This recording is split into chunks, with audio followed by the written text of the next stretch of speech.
Freudiana Radio, la voz psicoanalítica del mundo.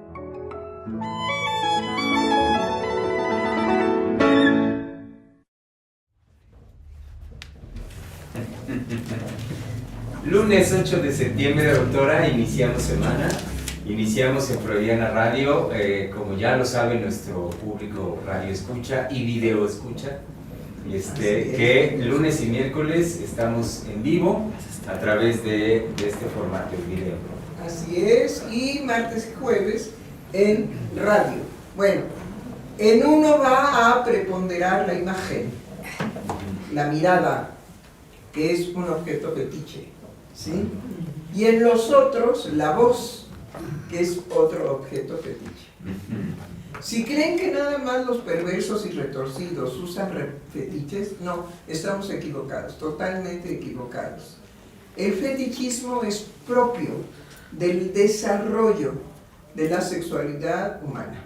Pero bueno, es complejísimo porque sufrió, digamos, como tantas cosas que van sufriendo a lo largo de la vida, de la historia, de la instancia, de los eventos, de las catástrofes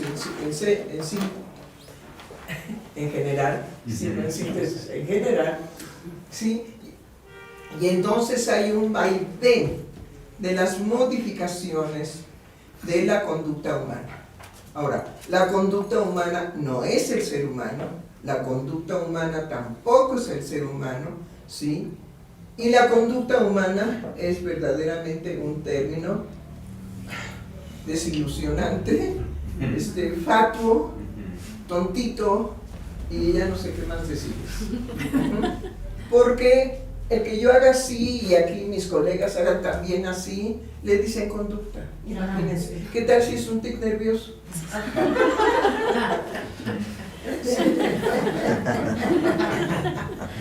Y dicen que es conductual. Bueno, adelante. ¿Quién trae ahora comentarios sobre el conductismo? ¿Usted, vale? Sí, doctora.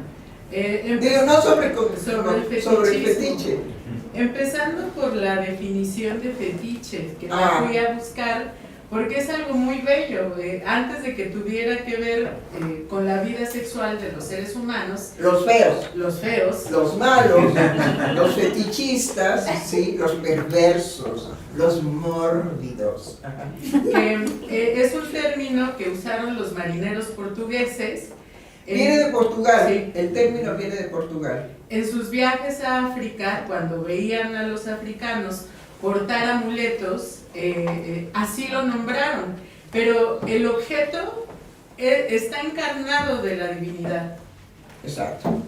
Entonces a eso fue lo que le nombraron fetiche. Aquí digamos, ¿qué va a ser el psicoanálisis frente al poder de la magia? Porque es un poder que al psicoanálisis lo revuelca 345 veces más que cualquier otra cosa. El psicoanálisis ante la magia es verdaderamente, ¿qué les diré? Como una comezón ahorita en la nariz. No llega a más el pobre psicoanálisis frente a la magia. La magia, ¿sí?, es lo que le pertenece al ser humano para ser creador, inventor, ¿sí?, y trascendente. Él crea su propia trascendencia. El primer fetiche, podríamos decir, es creer que a la muerte, que fue, digamos, lo que verdaderamente marcó la idea en Edad Media, la muerte, y entonces la religión judío-cristiana le ofrece al ser humano un fetiche, ¿cuál? La vida eterna. No, pues ¿quién no iba a caer? ¿Sí? Si yo puedo superar la muerte con una vida eterna, pues nada más díganme cuánto cuesta. Bueno, hoy sería cuestión de mercado. ¿Sí? Pero en aquel entonces no era así. Entonces, ante la magia, la ciencia y todas las teorías que tengan que ver con los psíquicos, miren, bueno, sobre eso vamos a trabajar muy duramente el fetiche en el psicoanálisis. Entonces, sí, el significado literal de la palabra es hechizo o encanto. ¿Qué más quiere? ¿Qué más quiere? Esa es la vida padre. En la actualidad hay muchos fetiches. El primer fetiche terrible es la pornografía, que los chicos de 9 años y en adelante, sí, la ven, se distorsionan, producen, digamos, alteraciones muy severas.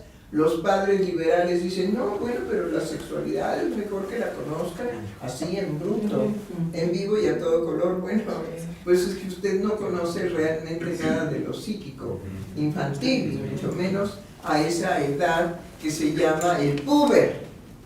Sí, afortunadamente Freud era genio y no andaba con ese tipo de habladurías. Que puber, que adolescente, que adulto, que medio adulto, que más o menos joven, que ya llegó, que viejo, que medio viejo, que ahí la llevas, que la tercera, que la cuarta, que la primera. No, Freud no andaba en ese comercio, definitivamente no.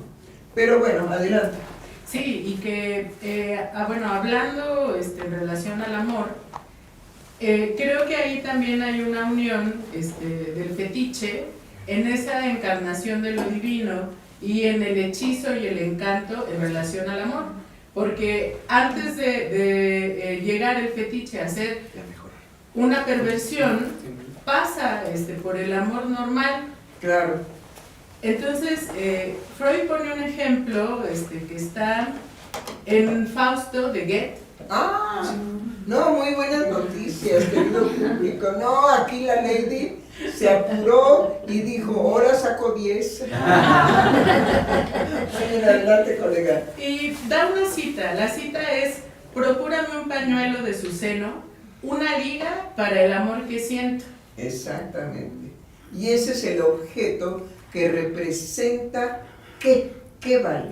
La liga, el pañuelo, ¿qué representa para ese hombre que lo demanda de esa mujer? ¿Qué representa? Pues a eso no tenemos acceso. Lo que representa definitivamente es una parte significativa del otro. ¿Sí? Entonces tenemos acceso más o menos a ese tipo de cosas.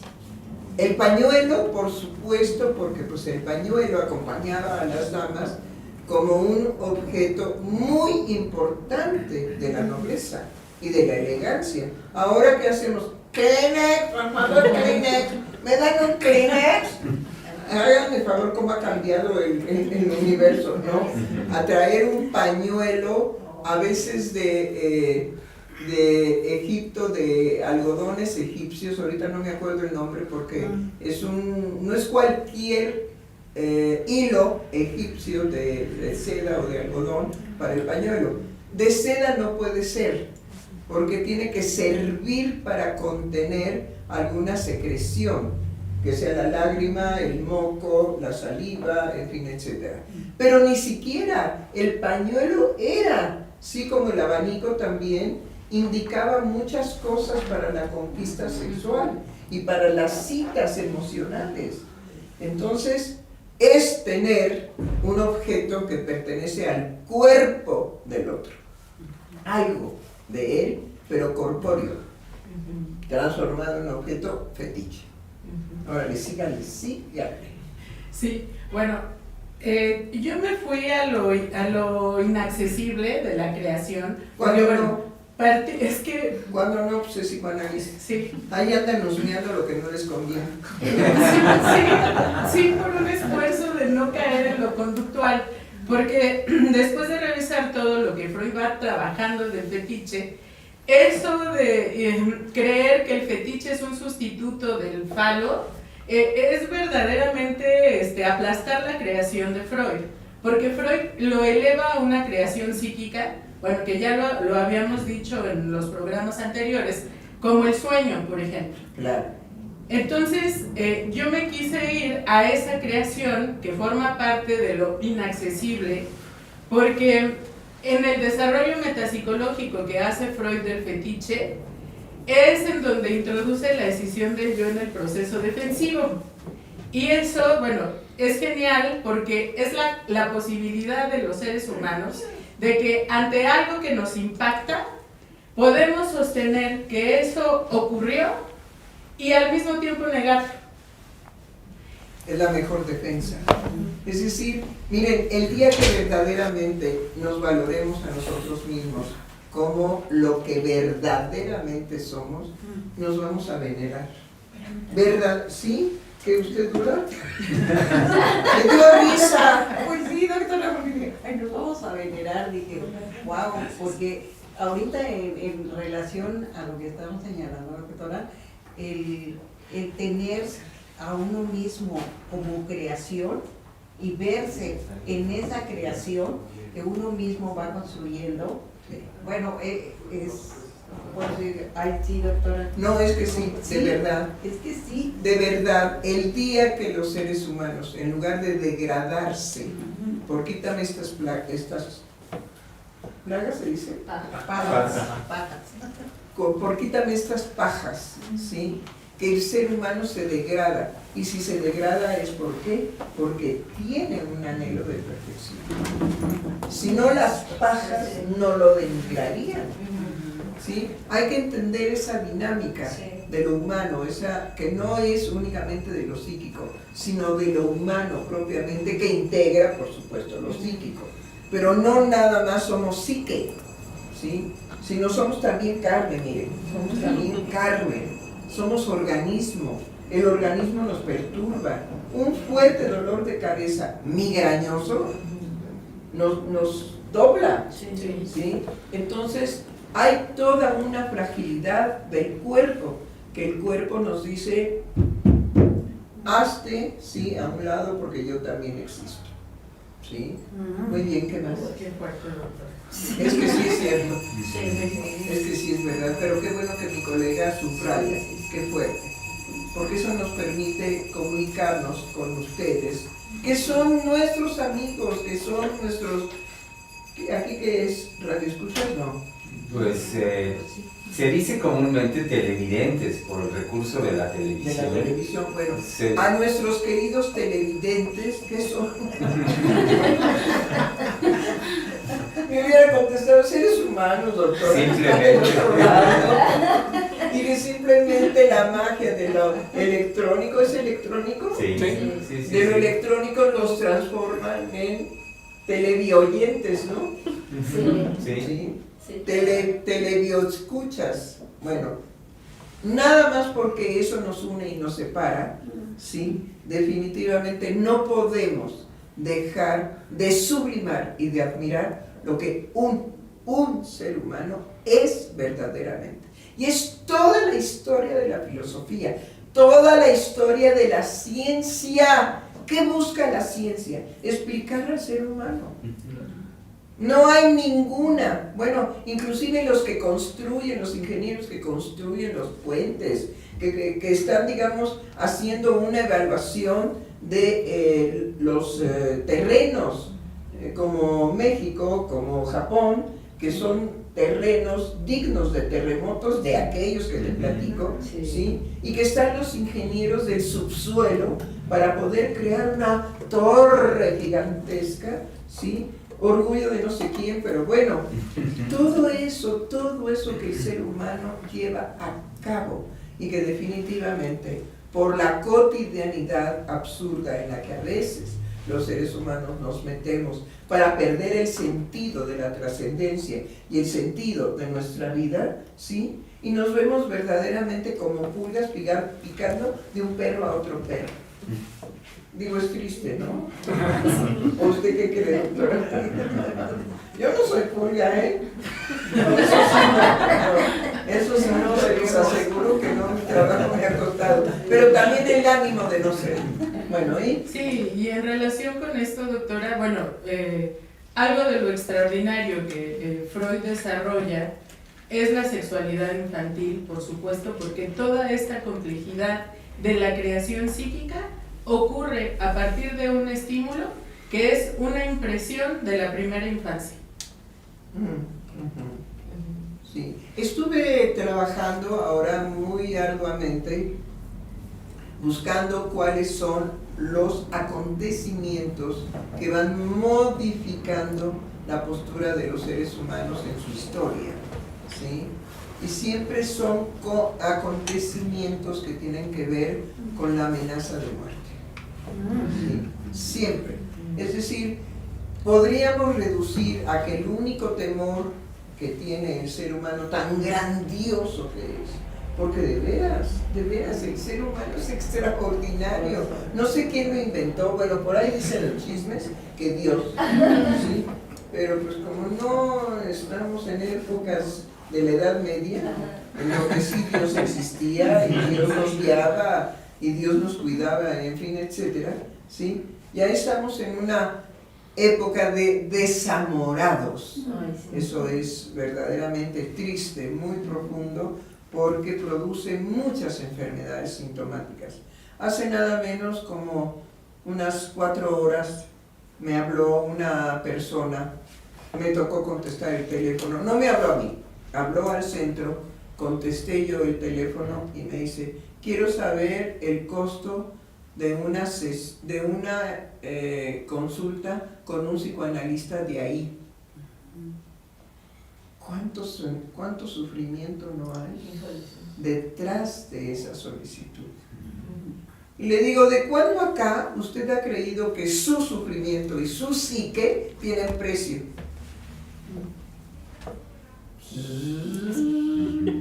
Un silencio, yo lo esperé, porque sabía que eso había impactado.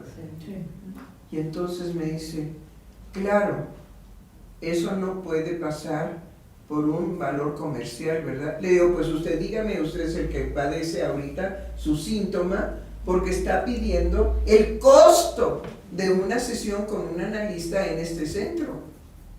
Aquí no hay costos, señor, definitivamente no.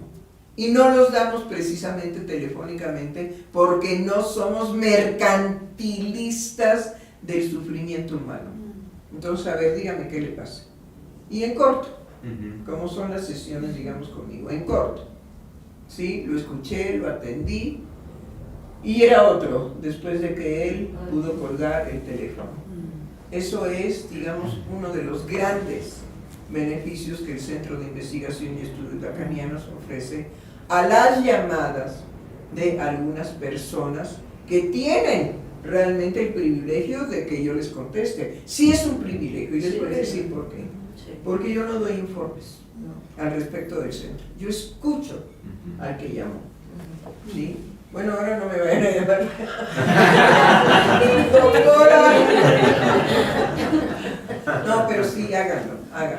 Y ojalá que me permita la fortuna de escuchar a muchas personas de esa manera en que yo pueda estabilizarlos ahí, en ese momento de la escucha. Esa es la magia también del psicoanálisis. La disposición del analista de escuchar a otro sin ambajes, sin costos, sin precios, sin saberes.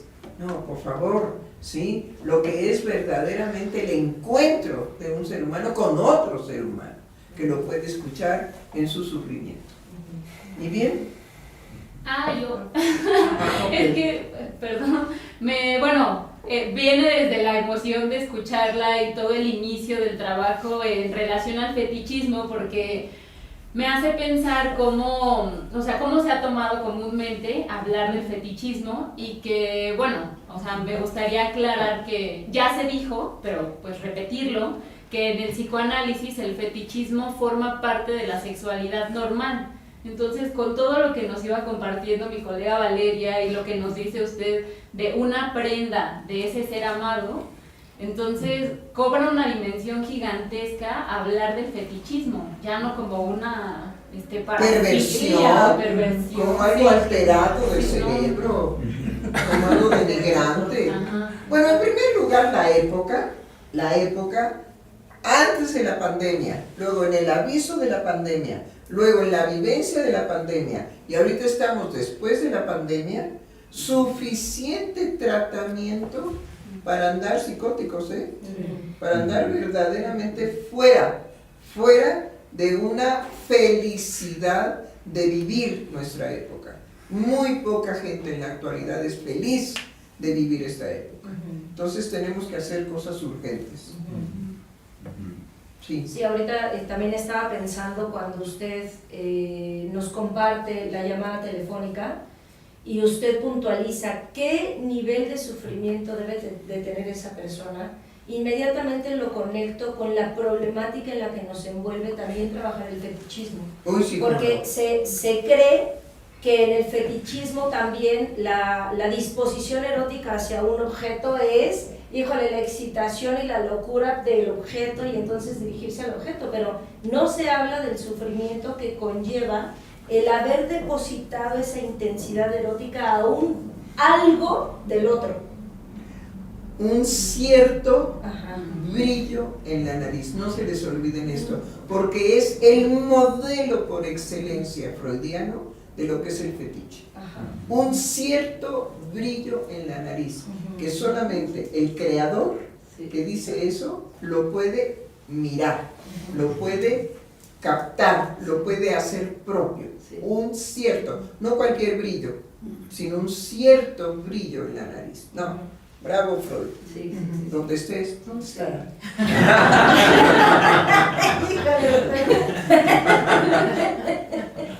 Una pregunta muy intensa, doctora, pero que está viviente en uno. Bueno, a mí me fascina, bueno, a través de conocer a Freud, a través de sus cartas. Y esto del fetiche, a mí me remitió nuevamente a hablar de la sexualidad. Claro. De la sexualidad infantil, porque es parte, el fetichismo es parte de la sexualidad infantil. Pero entonces, la sexualidad infantil es un término de Freud y que va más allá de lo genital, que va más allá de la reproducción. Es aquello que la excitación y actividades del ser humano, y que empieza desde el nacimiento y concluye hasta la muerte Así de es. ese ser humano. Así es. Y que lo sexual es el lugar del secreto. Ay, eso es hermoso.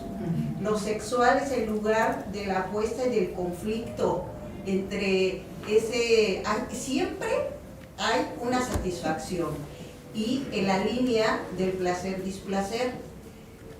¿Y cómo se va gestando todo eso? Si estamos diciendo que el fetiche es dentro de la sexualidad infantil normal, que viene desde las primeras huellas némicas de esa primera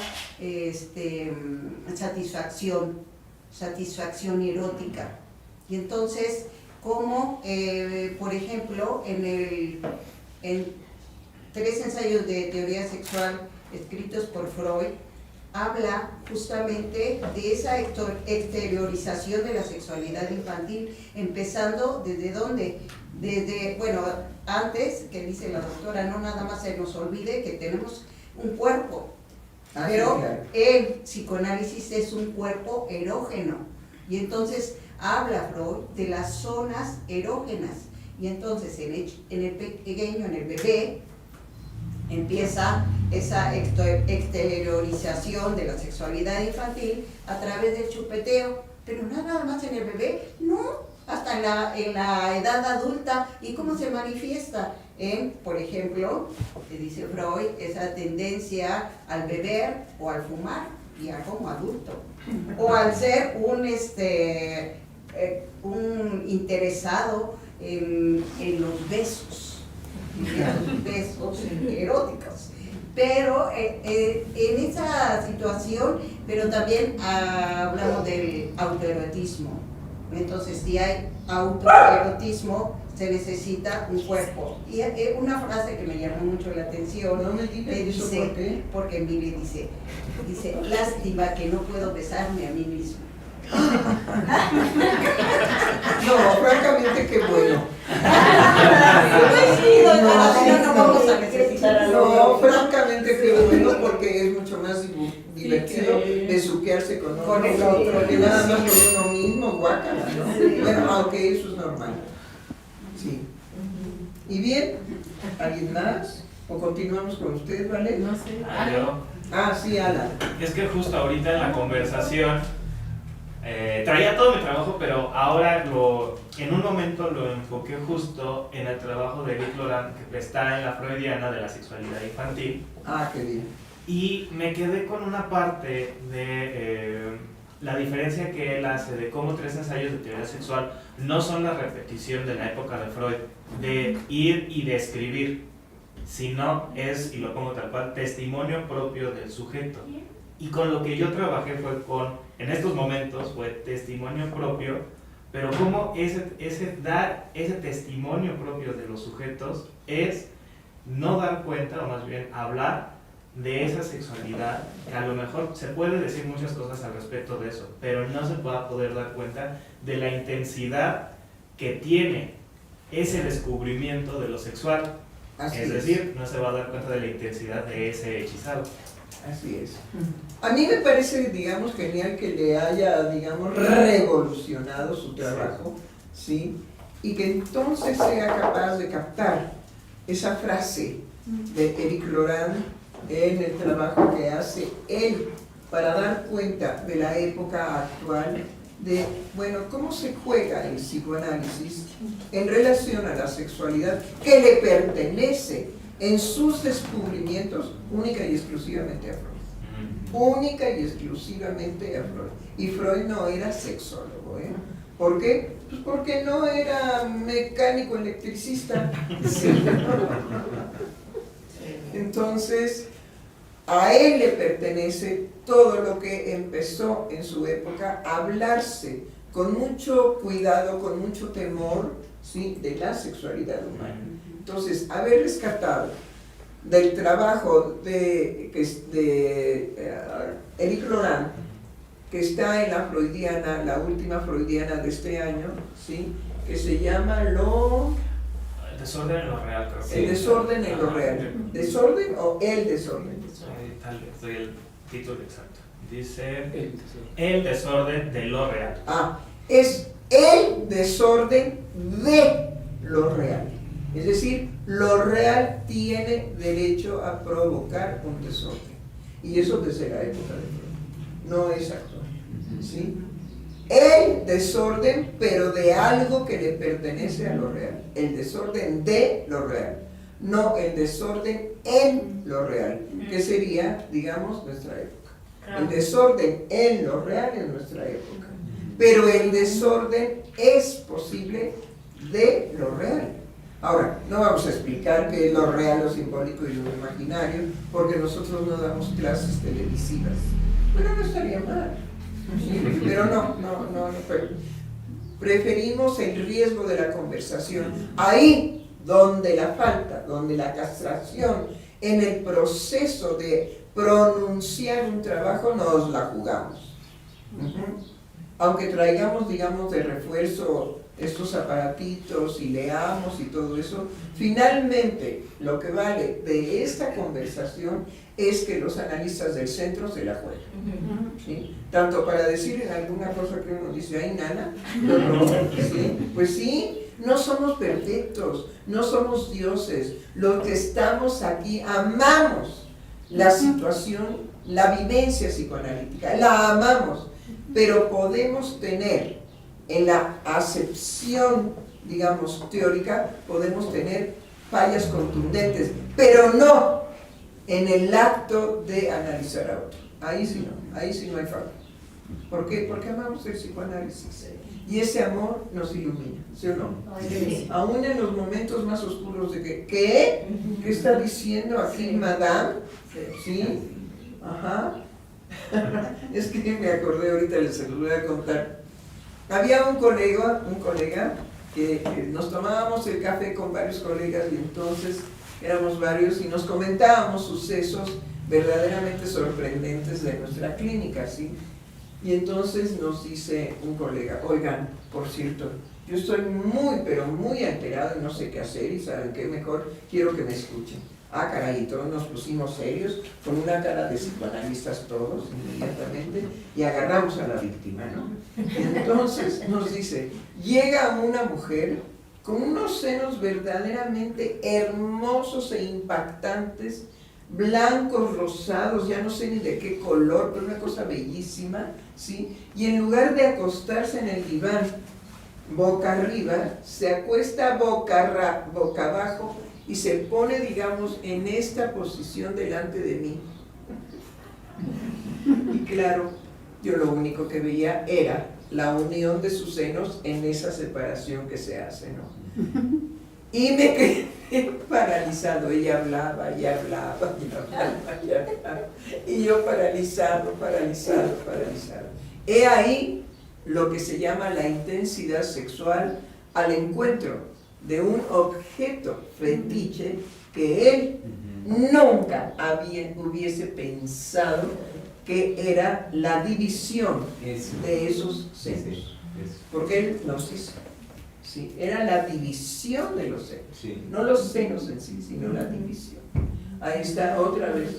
Y que la sola palabra ahorita que lo dice, que claramente por la anécdota que nos refiere, pues digamos que va dirigida a lo, podríamos pensar, a lo concreto del cuerpo femenino, del cuerpo de esa mujer. Claro. Pero como simultáneamente, cuando usted dice la división, nos lleva a lo que es el trabajo que estamos dando cuenta, que es lo que a Freud mismo lo compromete, en cómo explicar dar cuenta de cómo la vida sexual del ser humano lo divide permanentemente, lo pone en una simultaneidad de que pareciera por un lado que puede decir algo al respecto de su satisfacción sexual y simultáneamente queda como la experiencia en este colega que nos dice, a saber qué fue lo que en el fondo experimentó, vivió, teniendo ahí No lo puede decir el sujeto en relación a la intensidad,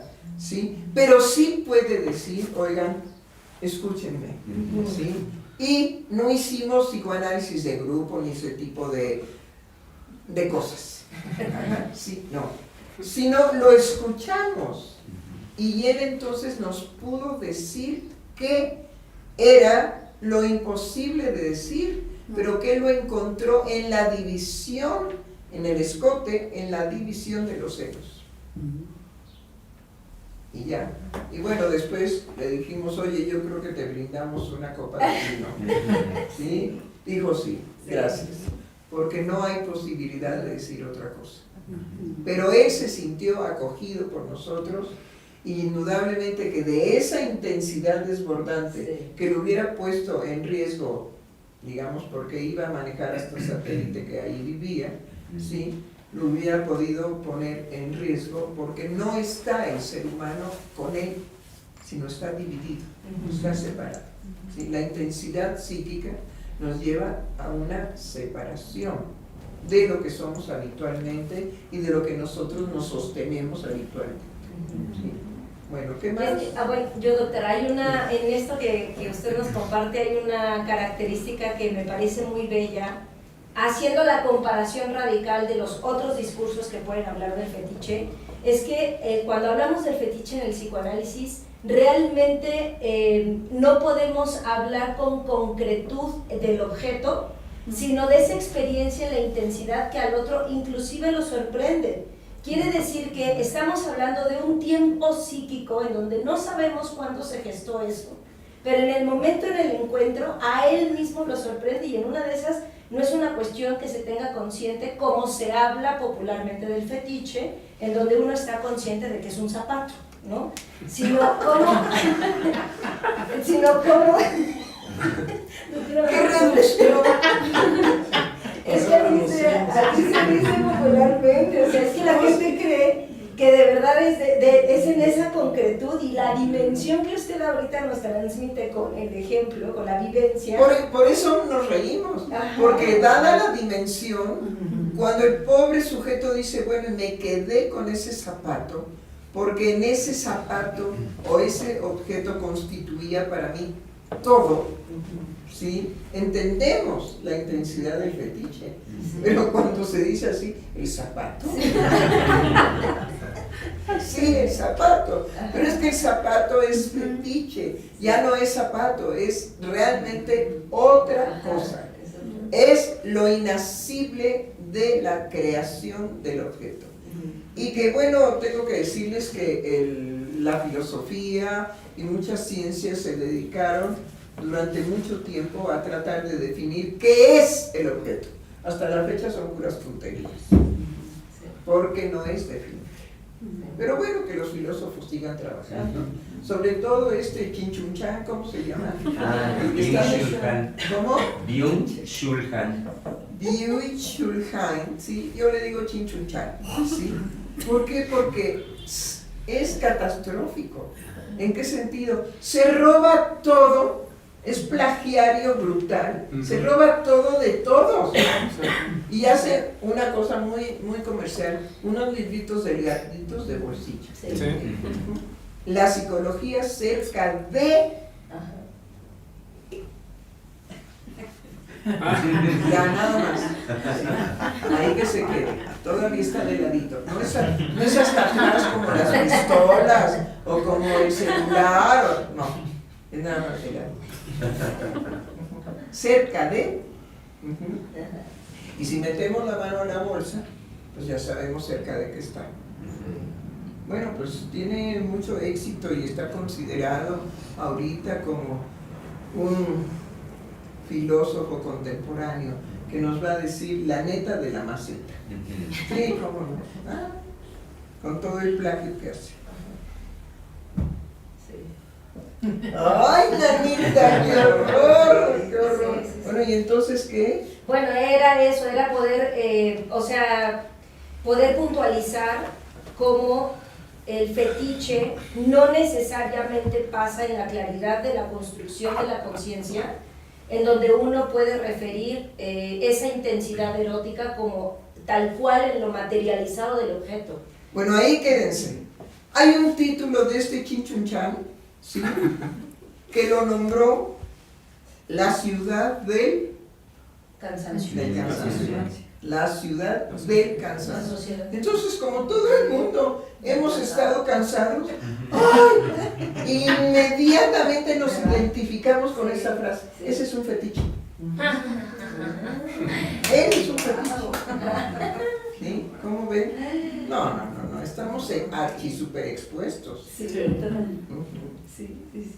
Pues no, el chiste es saber ser, digamos, coreano, filósofo, formarnos en las escuelas de prestigio y luego crear fetiches como la ciudad del cansancio. Sí. Bueno, allá ustedes son libres. ¿En qué más vamos? Llegó nuestra colega Giselle Mendoza. ¿Qué nos trae? Pues la fascinación por el fetiche, la verdad, porque es un trabajo de Freud muy importante en tanto que condensa la dificultad de no poder aprehender la sexualidad humana. No, exacto. Ajá. En donde, puesto además del lado del hombre, que siempre ha sido el que le ha dado luz, digamos, posibilidad y luz. Es que las mujeres son oscuras. Exacto. Es el viejo continente negro. Sí. Pues es que sí, hay una oscuridad. ¿Qué pasa cuando usted era chica y hacía sus maldades? Yo no fui. Exacto. Ahí está. No, pues mayor oscuridad. Mal tiene. escondida. En cambio el hombre, sí, ven acá, ¿qué hiciste? Pero la mujer inmediatamente, yo no fui. Yo no hice, yo no fui, yo no hice. Sí, no, pues es la oscuridad total. Y pensando aún en ese hilo en el que transita Freud al respecto de la sexualidad humana, los títulos son muy particulares y en especial porque abre Freud una situación de imposibilidad puesta en el fetiche, que es la imposibilidad de asumir la castración. La castración como aquello que va a marcar la diferencia de los sexos, entre los sexos. Bueno, hablando correctamente entre los sexos. O sea, nada más colaboro con mi colega.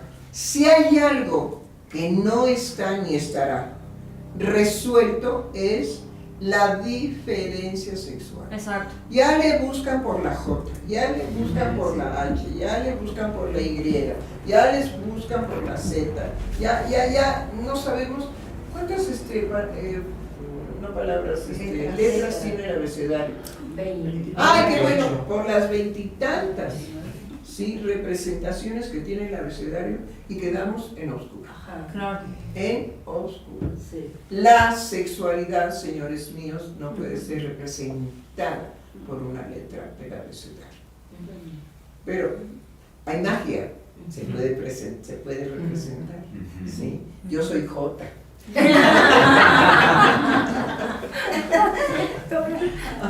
Y tiene que ver con ser lesbiano, ¿no? Lesbiano, no lesbiana. Claro. Si yo digo yo soy J, ¿sí? Exacto. Sí, no tiene, dígalo. Sí, bueno, es que justo traigo muy presente un caso de una persona que me dice, soy bisexual. No sé por qué, a fuerza, tengo que gustarle a los hombres. Y del lado de las mujeres nunca me ha pasado. Y dije, esa es su bisexualidad. Es decir, la de ella, esa construcción en cuanto a la diferencia anatómica entre los sexos. Claro, vuelvo a repetir.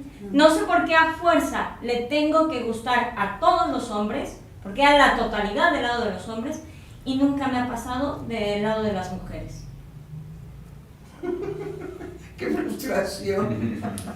Pero es genial, es decir, es lo que empieza, bueno, en mi concepción, ¿no? Pero como la expectativa está que algo tan simple para ella, que no es, le tenga que suceder por medio de los dos representantes radicalmente diferentes. Claro. Si no hubiera esa radicalidad, ella no podría decir, me pasa con todos los hombres, pero no con todas las mujeres. Entonces ahí está la radicalidad de la diferencia de sexos. Ahora sigan inventando, ¿sí?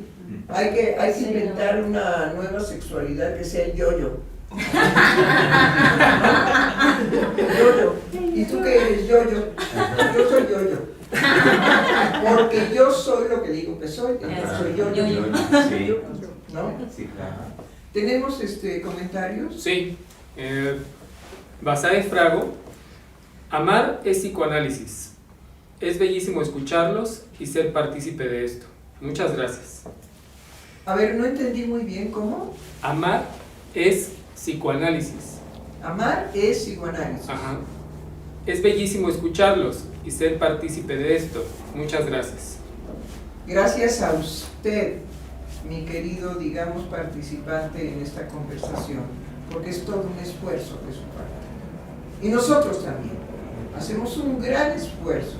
Durante el fin de semana, ¿descansaste? Sí. ¿Por qué? Pues porque mañana me toca conversación televisada. Ah, ok, ¿y qué tal? No, magnífico. Porque sí nos cansamos, pero nos cansamos en un bienestar, en una alegría, para venir hoy con ustedes y poder conversar, ¿sí?, del fetiche y de lo ominoso. Exactamente. Nos falta el ominoso. Bueno, ¿qué más, colega? Pues, Perdón, tenemos otro comentario. ¿Quiere el otro comentario? Sí. Alma Flowers. Hola, hermosos doctores. Me hicieron pensar en una polaridad diferente, en donde exista un rechazo al fetiche. Por ejemplo, deshacerse con vehemencia de los objetos de alguien que murió. Me hacen pensar. Saludos, un abrazo. ¡Qué bien! Flower, verdaderamente lo que usted nos propone es extraordinario, ¿sí? ¿Qué son los objetos del muerto o de la muerta? Claro. ¿Por qué se guardan? Porque lo representan. Claro. ¿Por qué se guardan? Porque están cargados del libido del otro. Y yo lo puedo percibir y yo lo puedo captar y yo me puedo regodear precisamente con esa libido en el momento en que me toco con los objetos cargados del libido del muerto. ¿Sí? Germán, ¿qué iba a decir? No, por ahora. Ok. ¿Sí? Entonces, la sexualidad libidinal, ¿sí?, está sobrepasada de la muerte. El otro está muerto, pero sus objetos no. ¿Y quién los hace vivos? Yo. Al encuentro. Y es que justo es el planteamiento perfecto de la dinámica del fetiche. En tanto que el que le va a aportar, el que propiamente aporta el objeto, no es el objeto físico, es el sujeto que aporta el objeto al ser amado, a la cosa material, a la cosa, el sujeto le va a aportar el objeto fetiche, ¿no? Y eso es genial porque es una creación, creo que es de los niveles más elevados en Freud al respecto de la concepción de creación subjetiva, empezando porque hay una cuestión de objeto que no viene con la pulsión. La crea el sujeto. La crea el sujeto. Así es. No viene de la pulsión, ni viene con lo pulsionario, sino viene totalmente como una posibilidad, ¿sí?, de sublimación de lo que hemos perdido, el muerto, que nos ha dejado sus objetos. Y eso es una pérdida irreparable. Sí. ¿Sí? Lo amemos, no lo amemos, el odioso, el que sea, pero ahí está. Inclusive podemos, en una venganza de lo que nos hizo el muerto, podemos ir a tirar todos los objetos que lo representen, y sin embargo no descansamos. No. He ahí. Bueno, ¿hay más comentarios? No, doctora, por ahora son todos. Muy bien. Pero hay otra cosa que yo quisiera aportar. ¿Qué es lo que le sucede cuando la persona le aporta su fetiche al otro y el otro no lo recibe como él espera que sea recibido? Ahí sucede algo muy interesante, porque ese fetiche le es representante, es importante para él el que lo aporta, pero no forzosamente para el que lo recibe. Ah, no, sí, por supuesto. El fetiche está valorado única y exclusivamente por aquel que lo crea, lo que decía nuestra colega, que no es el objeto en sí, sino que el fetiche es lo que el ser humano es capaz de crear y hacer que aterrice en un objeto. Eso es otra cosa. Pero no necesario, esperemos, ¿sí?, que el otro al cual lo podemos, digamos, te lo podemos proponer, reciba lo mismo. No hay una cosa, no hay una condición del fetiche. Solamente es fetiche para aquel que lo cree. Entonces, no hay posibilidad de preocuparnos. Mi querido Alberto, sí, no hay por qué preocuparnos de cómo lo recibe el otro. No lo recibe. Ya si uno... Es que por ahí yo quería decir que justamente eso que está ahí es inalcanzable. Bravo. Entonces, si lo que usted quería subrayar es que el fetiche tiene algo en la relación con el otro que es inalcanzable. Muy bien, excelente. Híjole, a mí me despertó algo, pero no quiero romper la línea de lo inalcanzable. De lo inalcanzable. Yo creo que no interrumpo. Es que, bueno, a ver, Freud, algo que me pareció fascinante. No, sí, ven, no, son las mujeres. El silencio me hizo querer hablar. Es que es fascinante cómo se va planteando Freud el fetiche, en tanto que parte de una cuestión económica para el sujeto. La posibilidad de la continuidad en la situación placentera sin que lo social intervenga en ello. Tiene que ver con lo inalcanzable. Sí. Ajá, lo inalcanzable. Es decir, lo que le va a permitir al sujeto es que es algo solamente significativo para él, pero que puede a todas luces presentar a la sociedad sin que la sociedad le perturbe la satisfacción, la continuidad de la satisfacción con el fetiche. Por eso, señores, y creo que con esto podemos cerrar el programa de hoy, ¿sí? Por eso, nunca seremos conquistados en función de lo que somos capaces de crear y de transformar nuestra realidad cotidiana. Pásenla bien.